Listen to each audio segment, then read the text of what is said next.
오늘 함께 보실 하나님 말씀입니다. 마가복음 1장 우리 14절부터 22절까지 있는 말씀 우리 다 같이 함께 봉독합니다. 요한이 잡힌 후 예수께서 갈릴리에 오셔서 하나님의 복음을 전파하여 이르시되 때가 찼고 하나님의 나라가 가까이 왔으니 회개하고 복음을 믿으라 하시더라. 갈릴리 해변으로 지나가시다가 시몬과 그 형제 안드레가 바다에 금을 던지는 것을 보시니 그들은 어부라. 예수께서 이르시되 나를 따라오라. 내가 너희로 사람을 낚는 어부가 되게 하리라 하시니 곧 그물을 버려두고 따르니라. 조금 더 가시다가 세베대의 아들 야고보와 그 형제 요한을 보시니 그들도 배에 있어 그물을 깁는데 곧 부르시니 그 아버지 세베대를 품꾼들과 함께 배에 버려두고 예수를 따라가니라. 그들이 가버나움에 들어가니라. 예수께서 곧 안식일에 회당에 들어가 가르치심에 무사람이 그의 교훈에 놀라니 이는 그가 가르치시는 것이 권위 있는 자와 같고 서기관들과 같이 아니함 일러라. 아멘. 하나님께서 이스라엘이라고 하는 하나님의 백성에게 약속의 땅으로 주신 그 지형을 우리가 지도로 이렇게 한번 살펴보면 그 땅은 사면이 강과 바다로 이렇게 둘러쳐져 있습니다.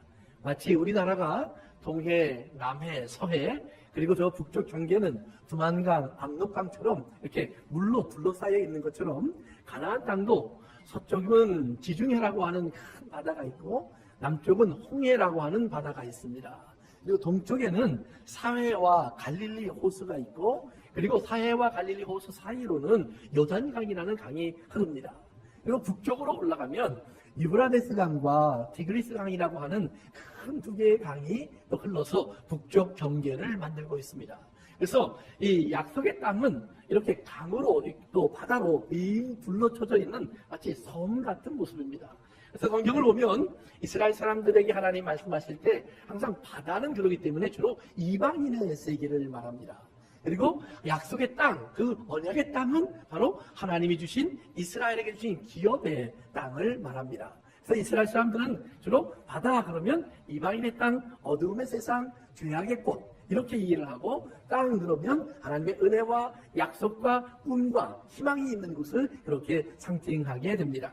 하나님이 세상을 창조하실 때도 보면 창세기 1장에 하나님 창조하시는 모양들이 이렇게 소개가 되는데 하나님이 첫째 날에는 빛과 어둠을 만드셨고 둘째 날에는 하늘을 중간에 만드시면서 궁창 위의 물과 궁창 아래의 물을 만드십니다. 그래서 궁창 위의 물과 궁창 아래의 물은 사실은 만든 것이 아니라 원래 창세기 1장 2절에 혼돈 속에 물과 흙이 막 섞여서 구분이 없는 이런 혼돈 속에 있던 것들을 이제 정리하셔서 위에 물을 놔두시고 아래 물로 놔두셨습니다. 그 아랫물 안에는 땅과 물이 섞여 있는 상태였습니다.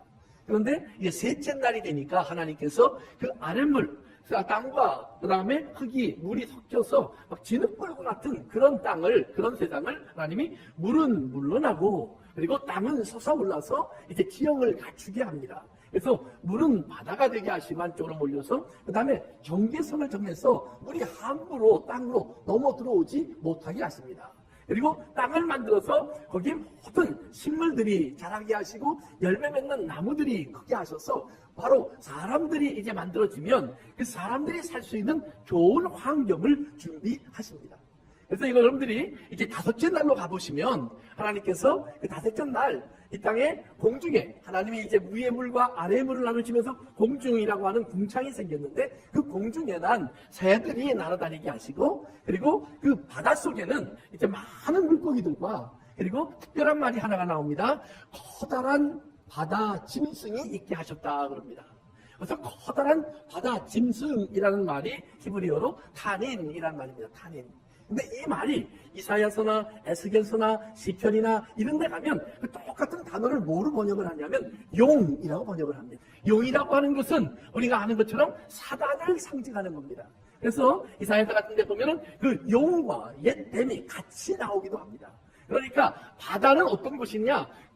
큰 바다 짐승이 있는 곳인데 그 큰 바다 짐승은 바로 탄인이라고 하는데 그것은 용이라고도 부르기도 하고 큰 뱀이라고도 불리우기도 한다. 그러니까 영적으로 말하면 바다는 이방인의 땅이요. 그것은 죄악된 세상을 상징하는 곳이 된다는 말입니다. 그래서 그 바다 속에는 그래서 용이 살고 있고 그 용이 사단이 이 세상을 지배하는 것을 상징적으로 보여주는 것이 바다가 됩니다. 이 지식을 여러분들이 먼저 갖고 있어야 오늘 예수님께서 왜 예수님의 제자들을 부르시면서 그들에게 내가 너희들을 사람을 낚는 어부가 되게 하겠다라고 하신 말씀을 여러분들이 이해할 수가 있습니다. 왜냐하면 예수 그리스도를 이제 통해서 하나님께서 이 땅에 복음을 주셨을 때 그 복음은 단지 이스라엘 사람들에게만 주어진 것이 아니라 모든 사람들에게 주어지는 것입니다. 그런데 이스라엘 사람들은 약속의 땅을 갖고 있는데 모든 사람들은 이스라엘 사람들이 이해하기에는 바다와 같은 어두움 속에 다 갇혀있는 사람들입니다. 그리고 그들은 다 죄인이요. 그들은 다 버림받은 사람들이요. 사단의 지배 밑에 있는 사람들입니다. 그렇기 때문에 그들을 구원하려면 그 바다에서 건져내어서 땅으로 옮겨 주어야만 그들을 구원할 수 있는 것입니다.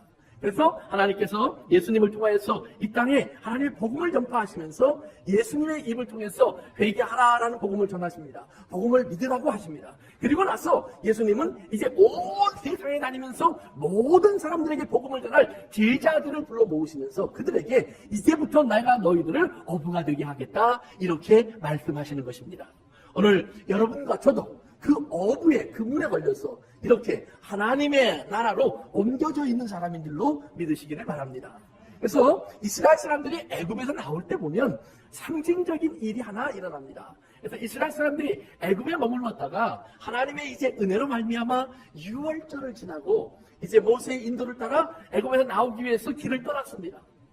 그런데 그들이 한참으로 와서 보니까 그들 앞에 가로막고 있는 것이 홍해라고 하는 큰 바다가 가로막고 있습니다. 다른 말로 말하면 이스라엘은 애굽에 사는 동안에 자기도 모르는 사이에 애굽에 갇혀 있었다라는 말입니다.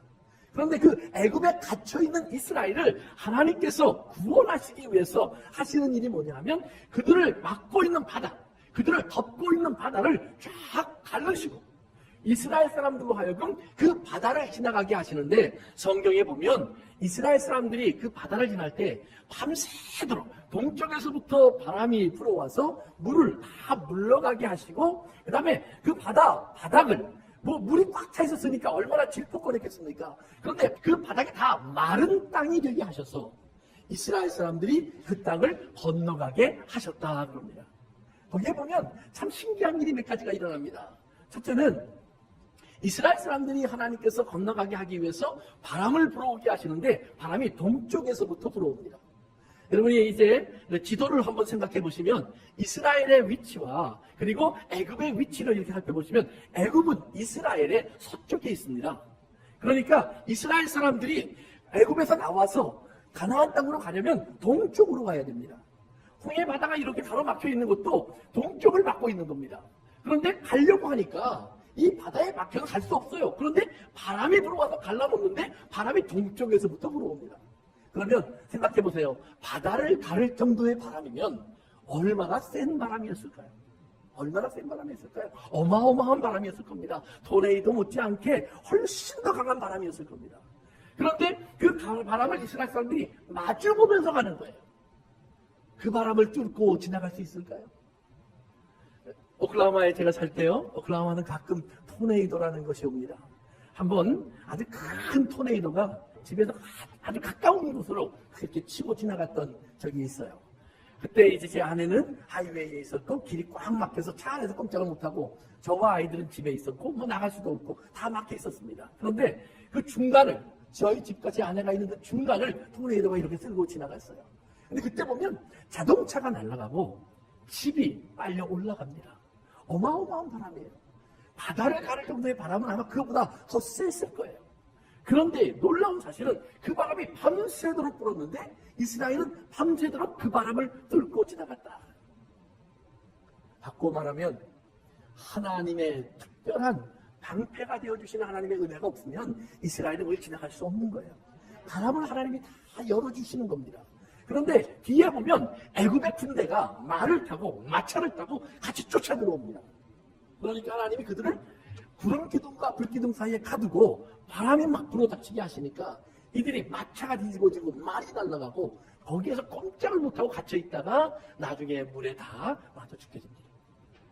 이스라엘 사람들은 그 바람을 뚫고 지나가고 그리고 애굽은 그 바람 앞에 다 막혀 있는 것입니다.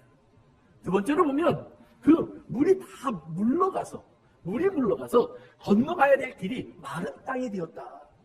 여러분, 구원은 마른 땅에 올라가는 겁니다.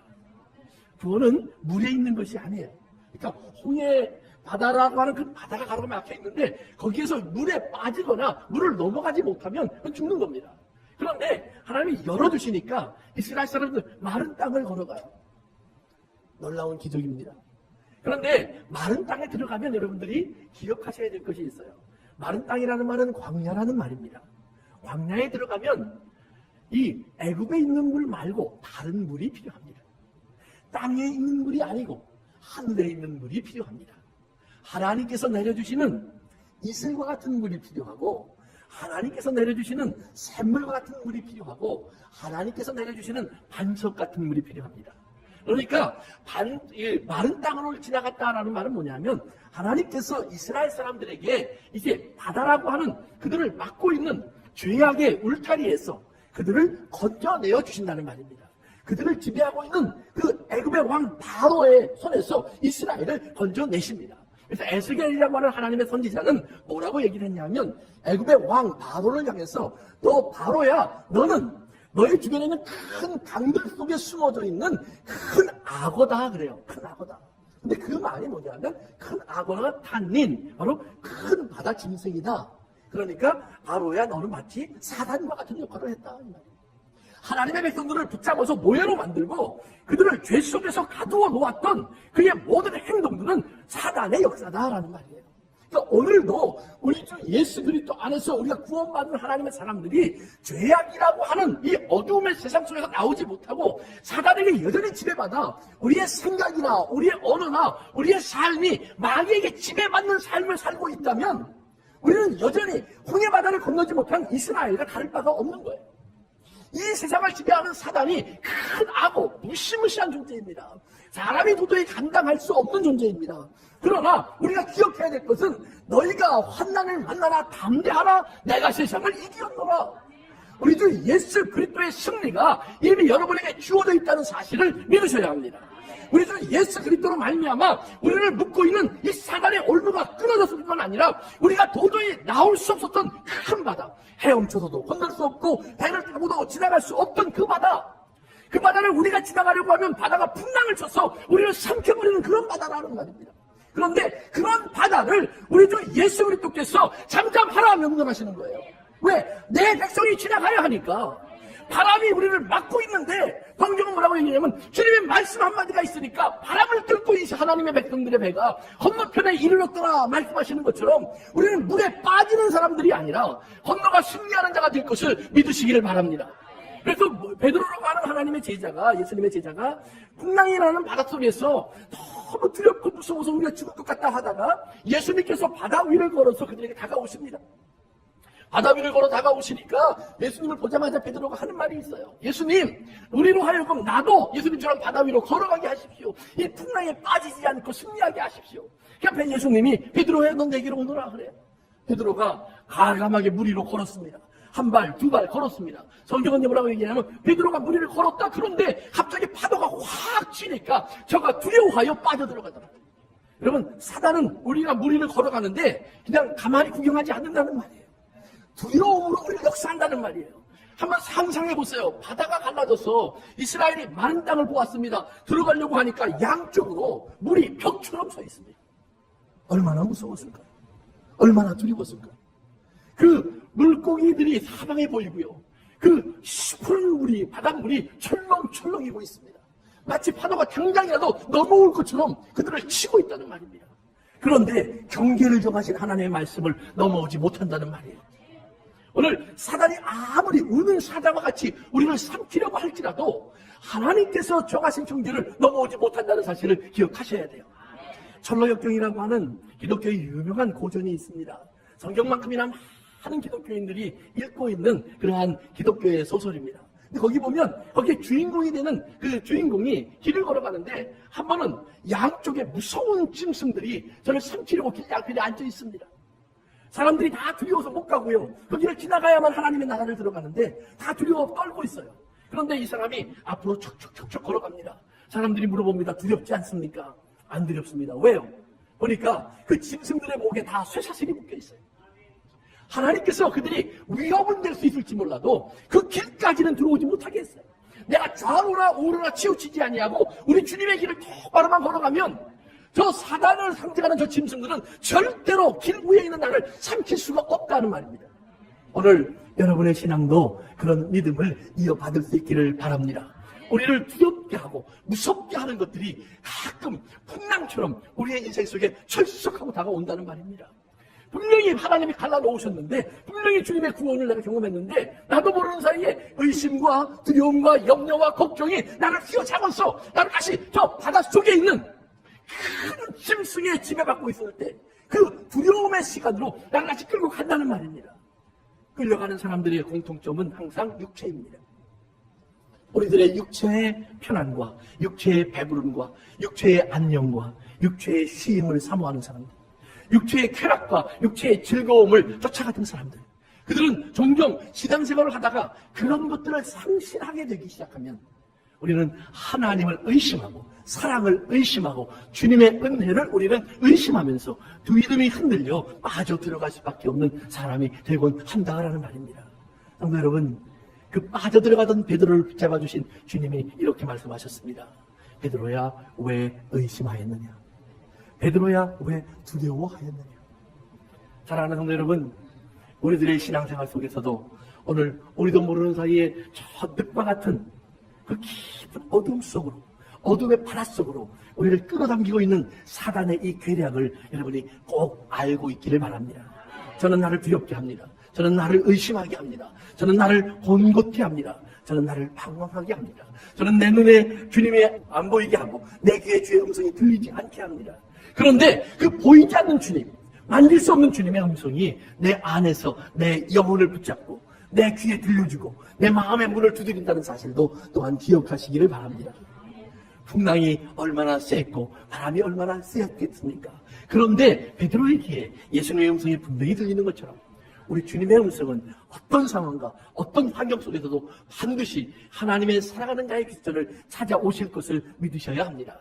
그렇기 때문에 예수님께서 어떤 과거의 사람들, 죄 속에 있는 사람들, 또 외식하는 사람들, 저들은 보고자 하여도 보지 못했고 듣고자 하여도 들을 수 없었고 깨닫고 알고 싶어도 알 수 없었던 그것을 이제 예수님의 제자들에게는 너희에게는 듣게 하시고 알게 하시고 보게 하시니 보는 자가 듣는 자가 아는 자가 복이 있도다 하신 말씀을 기억할 수 있기를 주의 이름으로 축원합니다. 여러분, 큰 바다가 가로막고 있고 그 가운데를 마른 땅처럼 건너갑니다. 마른 땅으로 건너간 이스라엘 사람들, 마른 땅으로 지나간 하나님의 백성들, 그 구원을 경험한 사람들, 그렇기 때문에 그들은 그 땅에 들어가서 우리는 더 이상 광야를 광야로만 만나면 안 된다는 말씀을 여러 번 드렸습니다. 이제 그 광야 안에는 반드시 하나님이 준비하신 하늘의 양식과 생명의 음료가 있다는 사실도 기억하실 수 있기를 바랍니다. 우리가 아무런 것도 심은 것이 없고 아무런 것도 세운 것도 없습니다. 우리가 모아놓은 것도 없고 우리가 쌓아놓은 것도 없습니다. 그러나 거기에 들어가면 하나님은 분명히 말씀하십니다. 우리에게 있어야 할 것이 무엇인지를 하나님은 아시나니 라는 말이에요. 여러분이 가난하고 힘들고 어려울 때 하나님이 믿음을 주셔서 그것을 견디게 하시는 것이 좋아요? 아니면 돈을 주셔서 배부르게 하시는 것이 좋아요? 이번 설교를 준비하다 이 질문을 나한테 해보았습니다. 이쁨아, 네가 병들었다고 해보자. 그러면 예수님이 오셔서 이쁨아 일어나라. 내 죄가 용서받았고 내가 너를 고쳤으니 이 침상을 들고 가라. 옛날엔 침상이 작았는지 모르지만 저는 침대를 이제 가져오려고 하는데 킹사이즈예요. 그거 들고 가라고 하면 보통 무거운 게 아니에요. 그걸 들고 가라. 이렇게 말씀하시는 주님이 기다려질까요? 아니면 내가 그렇게 어렵고 힘들고 아프고 곤고할지라도 네가 네 믿음을 지켰으니 이제부로는 너를 위하여 상이 기다리고 있노라. 내가 간절히 기도하는데 내 은혜가 내게 족하니 더 이상 기도하지도 마라. 사랑하는 성도 여러분, 그런데 바울은 자기의 병이 낫는 것보다 주님이 내 은혜가 내게 족하다고 하셨던 그 은혜가 더 귀했다라고 말을 합니다. 제가 배웠고 가졌고 누렸던 지위도 있고 신분도 있고 학식도 있었기에 제가 이 땅에서 받을 수 있는 대접이 있었지만 그 모든 것을 분토처럼 여겨야, 더러운 쓰레기요 그리고 분뇨처럼 여겨야만 할 수 있는 하나님의 복음을 전하는 일, 그 복음을 전하는 일을 할 수 있는 그것이 더 귀하다라고 바울은 이야기합니다. 정말 오늘 우리들의 삶 속에서도 우리가 그 광야에 나가서 하나님의 준비하신 그런 것 말고 애굽의 궁궐, 그리고 부자의 집 속에서 벌어지는 그 잔치와 그리고 사람의 진미와 이 땅의 사람들이 부러워할 만한 그 아름답고 성공한 내 모습을 내가 하나님 앞에 사모하는지, 아니면 그 광야의 떼약볕과 추위와 더위와 짐승들 속에서 제대로 된 집 한 칸 없는 천막 속에서 한 걸음 한 걸음을 걸어가면서 이 땅의 사람들이 모르는 하늘의 만나와 신령한 음료를 맛보면서 하나님, 나는 오늘도 이렇게 이 길을 걸어갈 수 있습니다. 내 믿음을 지키며 내가 달려갈 길을 다 달려갈 수 있습니다. 이렇게 말할 수 있는 사람인지, 오늘 여러분의 믿음도 하나님 앞에 점검될 수 있기를 바랍니다. 그래서 만약에 우리의 믿음이, 여러분도 저와 같은 고백을 하실 거라면, 주님, 내 믿음이 없음을 도와주소서 하십시오. 우리 주님은 반드시 여러분들을 애굽으로 돌려보내지 않을 겁니다. 주님은 절대로 여러분들을 사단의 손에 다시 내어주지도 않을 겁니다. 사망에게 양보하지도 않을 겁니다. 그렇기 때문에 우리 주님은 생명으로 여러분을 이끌어 가시기 위해서 여러분들을 그 물에서 건져내 버리실 겁니다. 물밖으로 나오는 물고기가 나는 행복합니다 그러고 나오는 물고기는 저는 한 마리도 못 봤습니다. 낚시꾼이 낚싯바늘에 걸어서 물고기를 건져 올리면 그 물고기는 공중에서 다시 물속으로 들어가고 싶어서 막 퍼덕입니다. 그 물에 떠서 물고기를 들어 올리면 그 물고기들이, 아, 나는 행복합니다, 이제 드디어 물 밖으로 나왔습니다, 스스로 나올 수 없는 물 밖으로 나는 이제야 나왔습니다. 아니요, 태어 올라오자마자 다 죽어버려요. 살고 싶어서, 바다로 돌아가고 싶어서 바닥바닥 뜹니다. 그런데 예수님 말씀하십니다. 저들을 여기서 건져내야 한다는 말입니다. 건져내면 죽는데요. 그래, 죽어야 하리라. 그런데 여러분, 즉 우리가 세례를 받으러 들어갈 때 보면은요, 세상적인 우리의 삶에서부터 나오는 것이기 때문에 세상에서 보면 물속으로 들어가는 사람은 죽은 겁니다. 그러니까 죽으러 가는 거예요. 예수 믿는 사람은 내가 예수 믿습니다 그럴 때 나는 죽으러 갑니다 그 말이에요. 바닷속으로 들어가는 이스라엘 믿음하고 출한 겁니다. 아무리 바닷물이 솟을지라도 바닷물이 언제 합쳐질지는 몰라요. 죽으러 들어가는 겁니다. 죽었습니다. 그런데 반대편에 가서 보면, 예수 그리스도 쪽에 가서 보면, 하나님 나라 쪽에 가서 보면 그 길로 죽었던 사람들이 살아서 올라오는 것입니다. 영차. 사랑하는 성도 여러분, 오늘 여러분들이 세례를 통하여서 우리 주님을 만났다면 그 물속에 들어갔던 나가 죽었고 그 물속에서 주님의 그물에 옮겨서 나는 다시 빠져나와 이제 새로운 땅으로 옮겨진 귀한 승리와 귀한 구원을 믿으시길 주님의 이름으로 축원합니다. 주님께서 생명으로 옮겨주셨다는 말입니다. 그렇기 때문에 예수님께서는 이제 그의 제자들을 부르시면서 이 땅에 복음을 전하여 모든 사람들로 하여금 그리스도의 제자가 되게 하기 위해서, 모든 사람들로 하여금 구원의 복음을 알게 하기 위해서, 하나님의 생명의 은혜를 입게 하기 위해서 저들을 부르시려고 우리 주님은 그물이 될 하나님의 제자들을 부르십니다. 그러면서 말씀하십니다. 바로 내가 너희들을 사람을 낳는 어부가 되게 하겠다. 사도행전 10장에 보면 베드로라고 하는 예수님의 제자가, 오늘 여기 등장하는 제자입니다, 특별한 경험을 하나 하게 됩니다. 제가 하루는 요빠라고 하는 곳을 가게 됩니다. 요빠는 여러분들 요나서에 나오는 요나가 배를 타고 도망가던 장소입니다. 그런데 거기에 하필이면 베드로가 갑니다. 그리고 거기에서 죽은 사람을 살리고 기적을 행합니다. 사람들이 베드로를 이제 주님처럼 바라보며 음성을 듣기 시작합니다. 그 다음에 성경에 보면 그렇게 돼 있어요. 베드로가 하루 종일 일을 하고 배가 많이 고팠습니다. 그래서 먹을 것을 좀 달라고 합니다. 그랬더니 어느 성모님인지 모르지만 베드로를 자기 집으로 모셔서 식사를 준비합니다.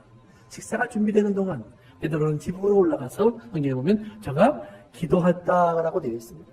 근데 너무 피곤했는지 비몽사몽간에 그냥 쓰러져 버렸어요. 쓰러져 버리고 나서 얼마 있다 보니까 환상이 보이는데 하늘에서 큰 그릇 같은 게 내려옵니다. 근데 가까이 와서 보니까 보자기예요. 보자기가 이렇게 하늘에서부터 내려오는데 이 네 구덩이가 다 하늘로 줄이 매여 있어서 하늘로부터 보자기가 이렇게 내려오는 모습이 보입니다. 그러더니 자기 눈앞에까지 왔어요. 그래서 베드로에게 안을 보라고 해서 봤습니다. 안을 봤더니 소나 또는 그 염소나 양같이 거룩한 것들이 아니라 돼지, 뱀장어, 문어, 먹으면 안 되는 더러운 것들이 가득 차 있습니다. 그런데 그 다음 음성이 들립니다. 베드로야, 저것들을 잡아 먹으라. 베드로가 펄쩍 뜁니다. 주님, 내가 비록 갈릴리 어부 출신일지는 모르지만 바리새인 정도는 안 되는지는 모르지만 저는 내 평생에 율법에서 금한 것을 먹은 적이 없습니다. 더러운 것을 먹지 않겠습니다. 주님의 말씀을 가지고 붙었습니다. 누가 붙었었죠? 사단이 그랬었습니다. 아담의 생각이 그랬었습니다. 그런데 바보처럼 순종한 사람은 예수님입니다. 다시 한번 하나님 말씀합니다. 베드로는 또 아니라고 말을 합니다. 3번 듣게 됩니다. 그때서야 베드로 마음속에 내가 이런 일이 있으면 먹어야 할지도 모르겠구나.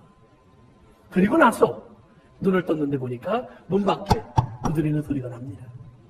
그러더니 베드로를 찾습니다. 나가서 만났습니다. 누구십니까? 나는 고넬료의 집에서 온 하인인데 우리 주인이 당신을 모시기를 원합니다. 고넬료 로마의 이름입니다. 이스라엘 사람이 아닙니다. 이방인의 집입니다. 갈 수가 없는 곳입니다. 그런데 방금 본 환상이 그를 지배합니다. 내가 저들에게 가야겠구나. 가서 복음을 전합니다. 놀라운 일이 벌어집니다. 기대도 하지 않았는데 설교 중간에 하늘에서 성령이 임재해서 그곳에 모였던 모든 고넬료와 그의 가족들과 그의 친구들이 하나님의 은혜 속에 빠져들어가 버렸습니다. 설교를 중단하고요. 저는 세례를 줍니다. 하나님이 인정한 사람을 내가 어찌 더럽다고 거부하겠느냐.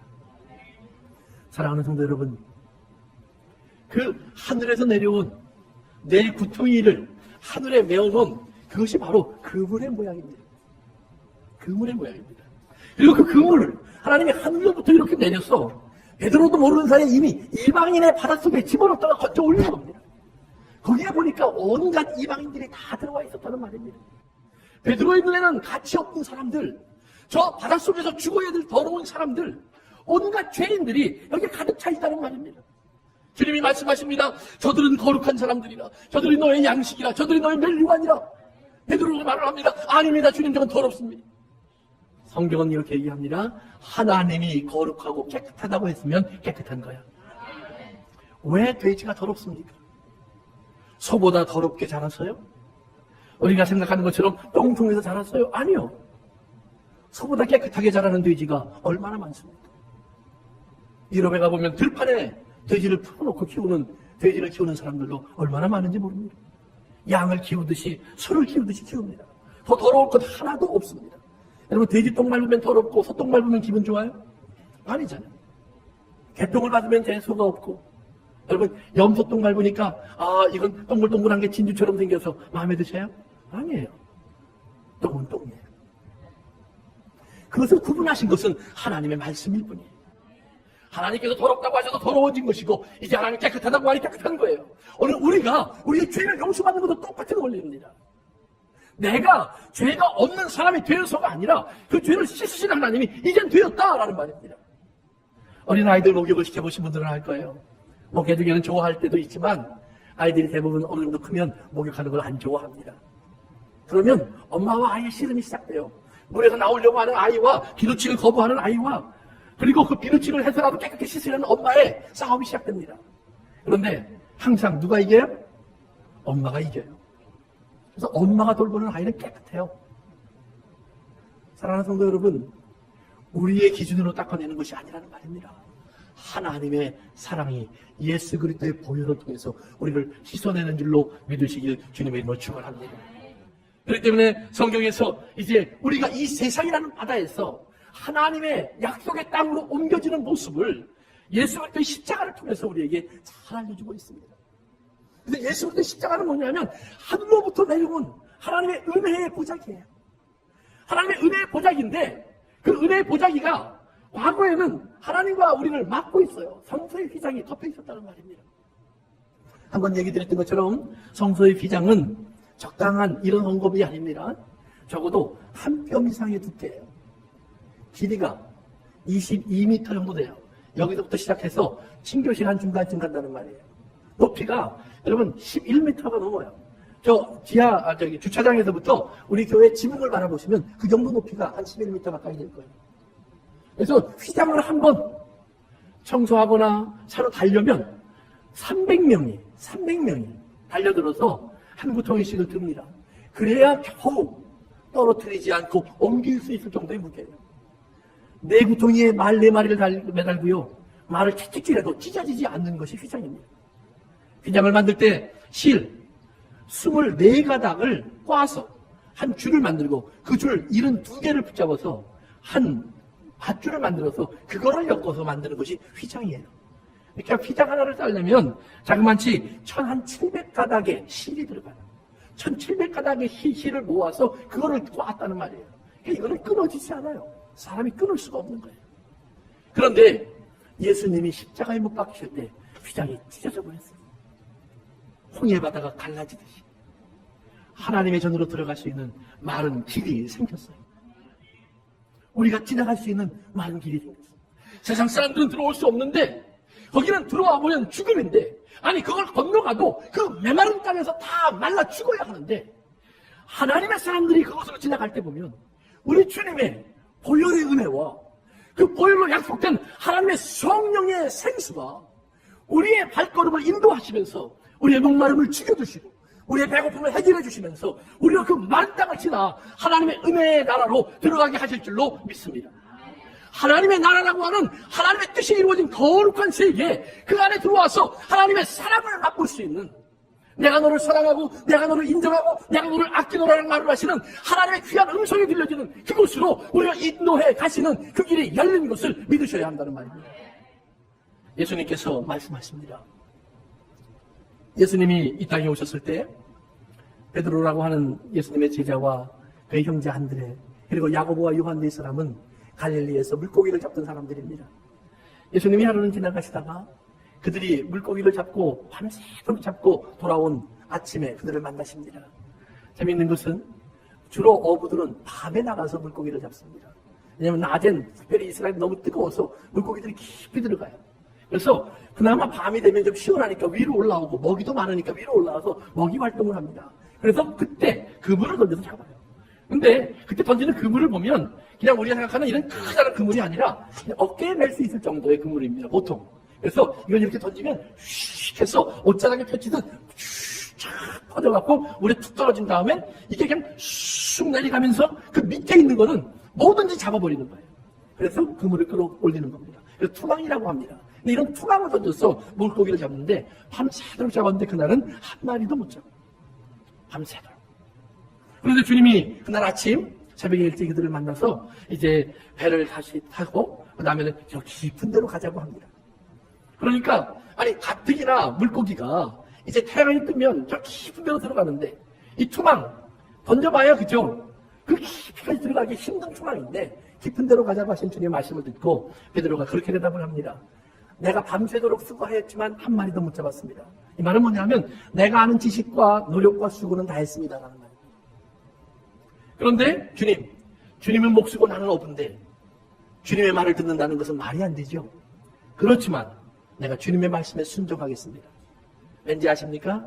베드로는 요한복음에 보면 예수님을 한번 만난 적이 있습니다.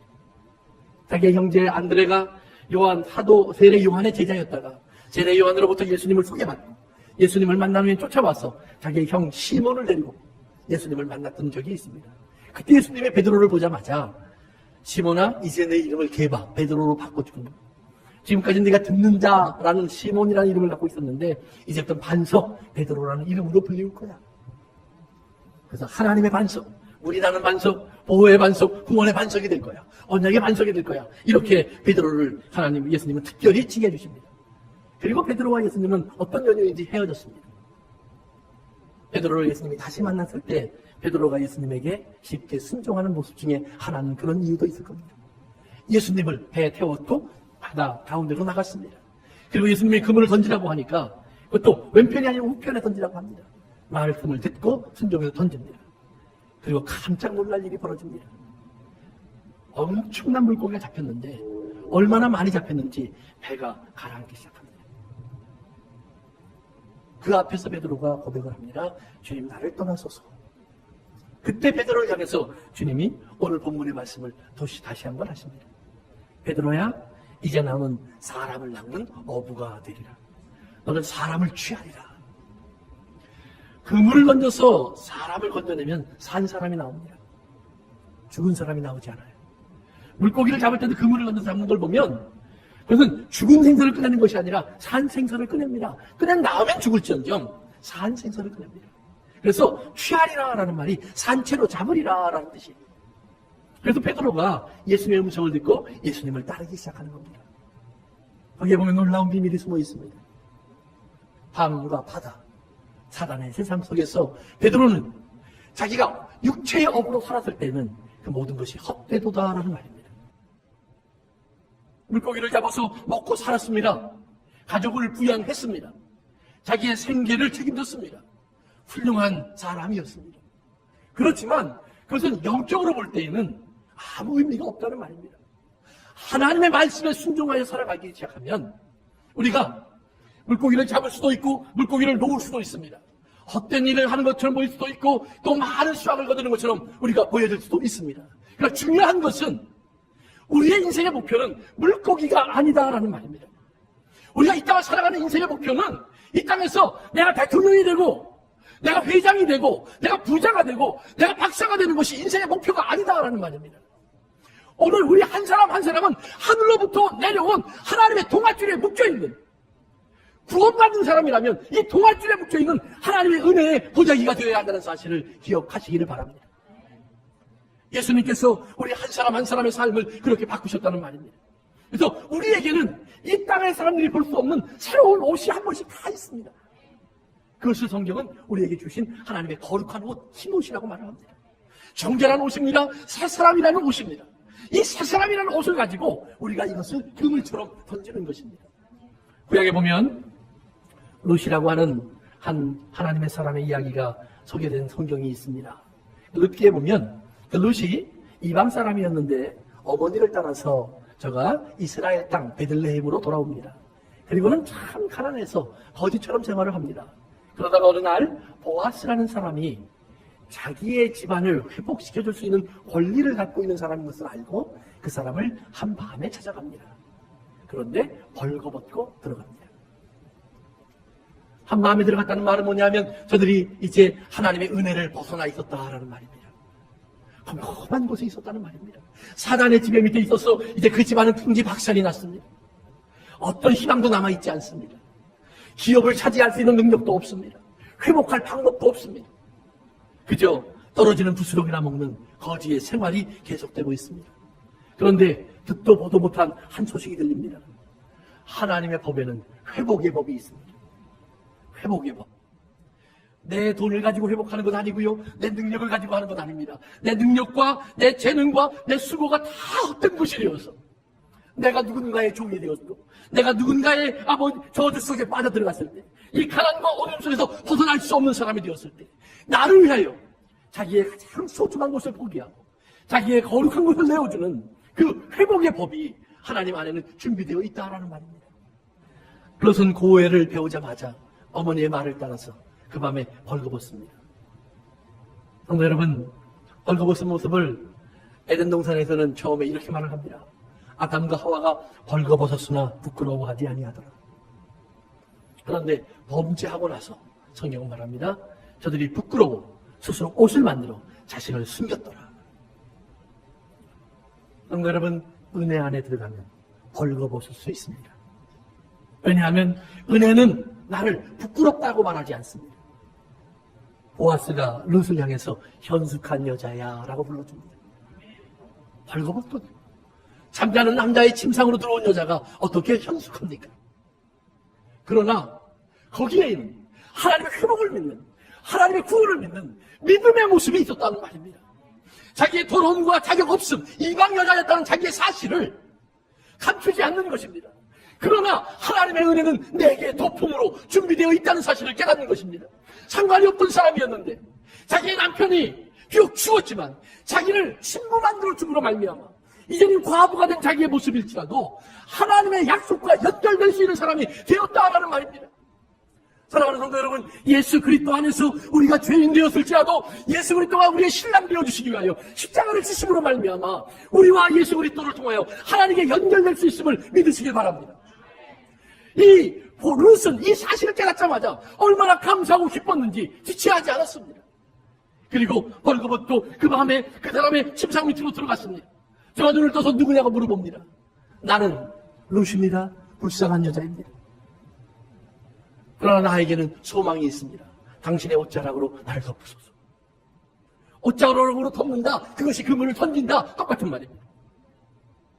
즉 옷자락으로 덮는다, 그물을 던진다, 그물을 던져서 물고기를 잡는 것은 나도 모르는 사이에 위에서 또 무언가 내려와서 나를 감싸버리는 것입니다. 내가 입을 수 없는 옷이 내게 덮여지는 것입니다. 그래서 구약에서는 결혼을 얘기할 때 신부가 남편에게 말을 합니다. 당신의 옷자락으로 나를 덮어주소서. 남편이 그 옷자락으로 부인을 덮습니다. 그러면 결혼하는 겁니다. 오늘 여러분들을 위해서 예수님은 스스로의 옷을 벗어버리셨습니다. 십자가에서 그는 벌거숭이가 되셨습니다. 그의 모습과 우리의 모습이 겹쳐지면서 거기엔 더 이상 부끄러움이 존재하지 않습니다. 예수님의 벌거벗은 모습과 우리의 벌거벗음이 맞답니다. 그리고 우리에게 그분의 거룩한 옷이 덮여집니다. 그것을 은혜라고 성경은 부릅니다. 그것을 하나님의 사랑이라고 부릅니다. 그 겉옷이 오늘 여러분을 감싸는 거룩한 보자기가 된 줄로 믿습니다. 하늘에서부터 내려온 거룩한 보자기가 되어서 우리를 건져 올려주신 줄로 믿습니다. 사랑하는 성도 여러분, 기억하십시오. 그러기에 복음을 전달한다는 말은, 그리스도의 복음을 안다는 말은 바로 이와 같이 하늘의 복음의 그물을 우리가 던질 수 있는 사람이 된다는 말입니다. 거기에 감사함을 받았을 뿐 아니라 이제 우리가 이 복음의 소망을 들고 나가서 멀리는 아닐지 몰라도 내 옆 사람에게, 이웃에게 이 그물을 던지는 것입니다. 주님이 가라고 하시는 그곳에 우리는 나아가 보는 것입니다. 재미있는 것은 베드로가 밤새도록 수고했을 때 여기 물고기가 있을까? 저기 물고기가 있을까? 찾아보고 던졌을 때는 한 마리도 없었는데 주님이 던지라는 곳으로 던지니까 물고기가 주님의 음성을 듣고 그것으로 들어와 버립니다. 그래서 성경은 하나님이 보내주시는 자들이 아니면 내게 올 자가 없다라고 말을 합니다. 오늘 우리 주님께서 그물을 던지라고 어부를 찾습니다. 베드로와 야고보, 요한과 안드레, 어부들을 처음 불러내십니다. 구약에 보면 거의 볼 수 없었던 어부들로 상징된 하나님의 복음의 새로운 모습을 소개합니다. 그 이유는 이스라엘은 마른 땅이었지만 이방은 바닷속에 있었습니다. 스스로 의롭다고 하던 저들은 거룩한 곳에 서 있다고 생각했던 이스라엘은 성전이라고 하는 메마른 땅에 서 있었지만 그들이 바라봤던 모든 죄인들은 큰 물고기가 있는, 큰 바다짐승이 있는, 바닷속에 다 잠겨져 있는 버림받은 사람들이었기 때문입니다. 그러나 하늘에서 내려온 그물이 오늘 우리를 다시 걷어올리기를 원합니다. 그 복음을 전달하면 거기에 그물이 던져집니다. 여러분이 누군가를 향해서 주의 사랑을 외치면 거기에 하나님의 그물이 떨어집니다. 그러면 하나님께서 원하시던, 찾으시던 그 귀한 생명이 그 그물 안에 산채로 들려 올려질 것입니다.